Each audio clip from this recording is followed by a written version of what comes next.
Welcome back to another technical deep dive here in the debug zone. Today we're tackling a big question and breaking it down with insights from other users.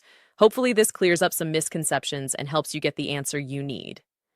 So buckle up, stay a little curious, and let's jump right in.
And that's a wrap.